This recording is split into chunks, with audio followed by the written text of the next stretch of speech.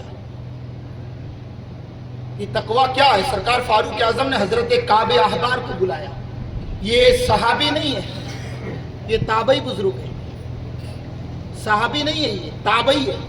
اور وہ بلا رہی ہے ذات جس نے 10 سال حضور سے صرف سورہ بقرہ پڑھی ہے. سبحان اللہ. سبحان. اور یہ آیت بھی سورہ بقرہ کی ہے.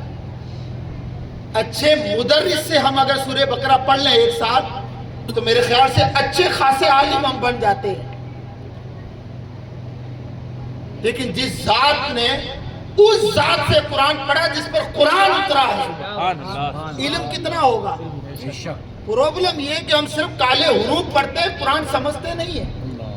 ہماری کلاس میں کئی بچے آتے ہیں، حضرت ممی نے کہا رمضان سے پہلے قرآن پورا ہو جائے گا. یہ حضرت حقیقت ہے. رمضان میں آتے ہیں ہمارے پاس میں، حضرت 5 قرآن بخش دینا، 10 قرآن بخش دینا. کبھی کبھار ہمارے سیٹھوں کا انتقال ہوتا ہے، سمجھ رہے؟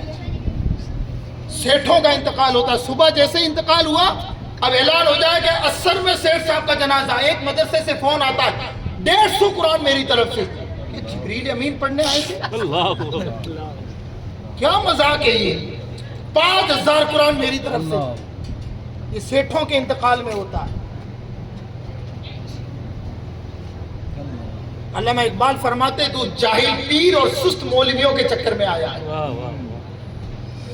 تو نے قرآن طاق میں اس لیے رکھا ہے کہ میرا باپ مرے گا تو ایک پارہ پڑھوں گا، میری ماں نزا کے عالم میں ہوگی تو سورہ یاسین پڑھوں گا، ڈوگری جلدی چلی جائے گی. حقیقت ہے یہ.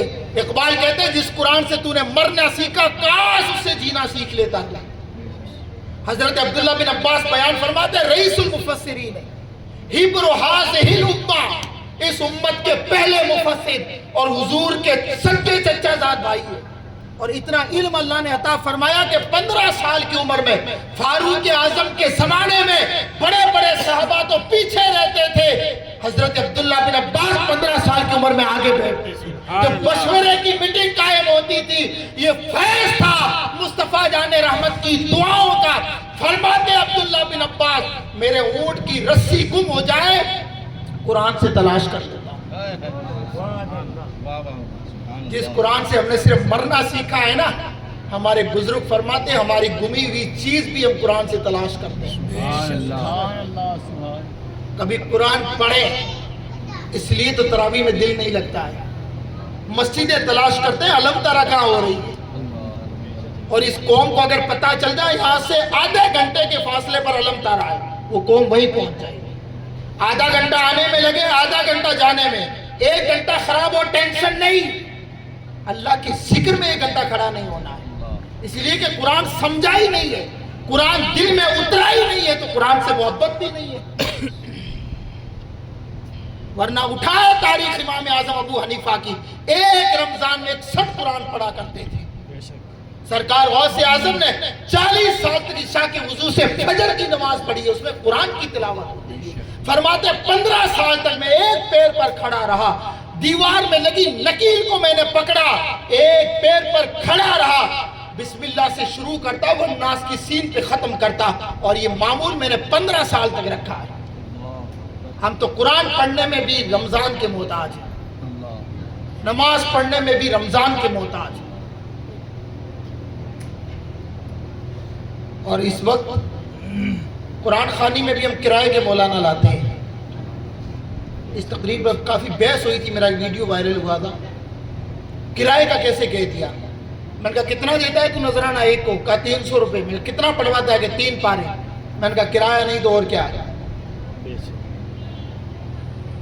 10 مولانا آتے ہیں 3000 روپے لیتے ہیں، 300 بانٹ لیتے ہیں. ایک پارے کے کتنے ہوئے؟ 100 روپے. میں نے کہا یہ کرایہ نہیں تو اور کیا ہے؟ مگر نذرانہ تو تب ہوتا قرآن تو پڑھتا، حجرے میں جا کر کے لفافہ بنا کے حضرت کو پیش کرتا، سرکار یہ قبول فرمائے، وہ تو نذرانہ ہوتا.